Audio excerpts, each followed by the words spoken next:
Beer è un prodotto esclusivo Azienda Agricola Pancera, il buon seme, i buoni frutti. 25 novembre, la giornata contro la violenza sulle donne. Anche l'amministrazione comunale di Rivignano Teor presente in piazza per sensibilizzare al meglio questa importante giornata. Buongiorno a tutti.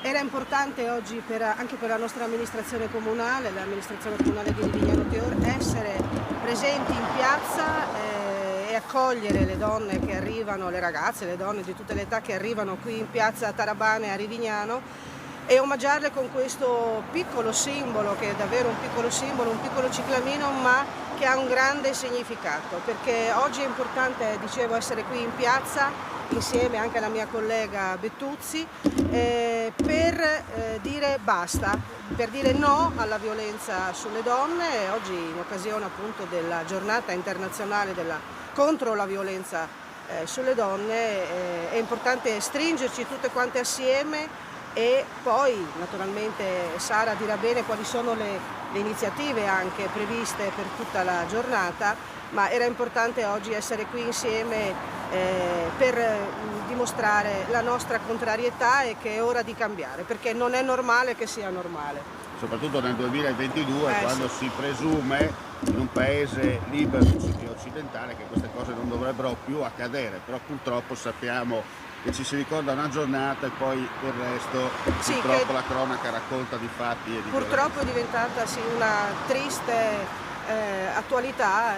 Ci siamo quasi abituati, ma non bisogna assolutamente accettarlo, non bisogna assolutamente abituarsi ad un evento così davvero contrario, come dicevi tu Omar, davvero ad una società civile come vuole definirsi e moderna come la nostra. Certo, cosa dobbiamo aggiungere ancora? Beh, intanto ringrazio di questa sensibilizzazione, che è l'opportunità che ci dà, insomma, di poter appunto far vedere quella che è la nostra volontà di far sì che questa venga eliminata. La giornata appunto internazionale contro la violenza delle donne deve essere adesso una cosa che si fa sempre più sentire, proprio per arrivare a zero. I numeri devono essere zero, non ci devono essere più queste cose, non vogliamo più sentire queste cose. Certo. Abbiamo pensato di sensibilizzare così. Io sono l'assessora alle pari opportunità, quindi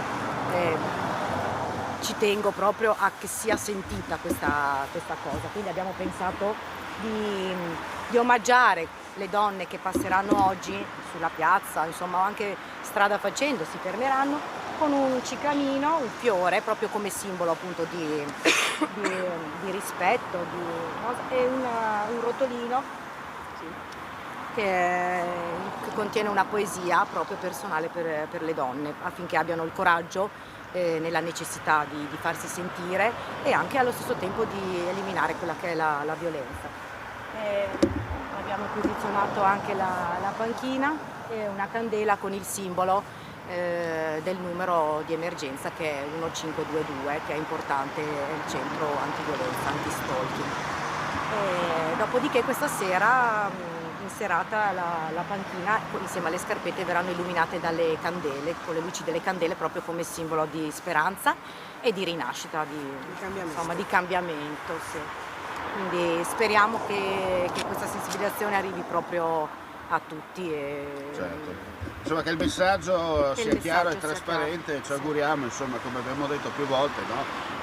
Vice Sindaco Bello, che queste cose purtroppo non si può dire non accadano più, però almeno insomma si comincia un attimo a vedere magari degli episodi minori rispetto a quello che è purtroppo la triste cronaca quotidiana. Sì, la nostra speranza è quello che cominci davvero un cambiamento culturale e sociale profondo, a questo punto bisogna dirlo, da parte di tutti. Noi naturalmente mandiamo un abbraccio simbolico a tutte le donne che purtroppo nel silenzio stanno vivendo una quotidianità difficile, ecco, diciamo così, e che reagiscano, perché non sono sole, e che facciano appunto ricorso a quelle che sono le tante opportunità, perché ce ne sono tante anche nel nostro territorio, associazioni che lavorano per sconfiggere questo male sociale che è la violenza sulle donne, e che si facciano forza e che si rivolgano a queste associazioni e al numero verde, come diceva prima Sara, che è il 1522, giusto? Ecco. Bene, non resta che augurarvi buon lavoro e insomma Grazie. una goccia nel mare, Una ma goccia che nel si mare. espanda Che si sempre di più. espande. Grazie mille. Grazie e vi aspettiamo. Legno Interni, falegnameria dal 1946. Rivenditore di porte a Udine, Gorizia e Trieste. Porte blindate, pavimenti, serramenti, scale, arredi su misura. Punto di riferimento nella qualità e nel design. La falegnameria opera nel campo dell'artigianato e mette a disposizione del cliente la sua conoscenza per offrire un prodotto all'avanguardia in grado di soddisfare anche i clienti più esigenti. Legno Interni, la tua casa su misura.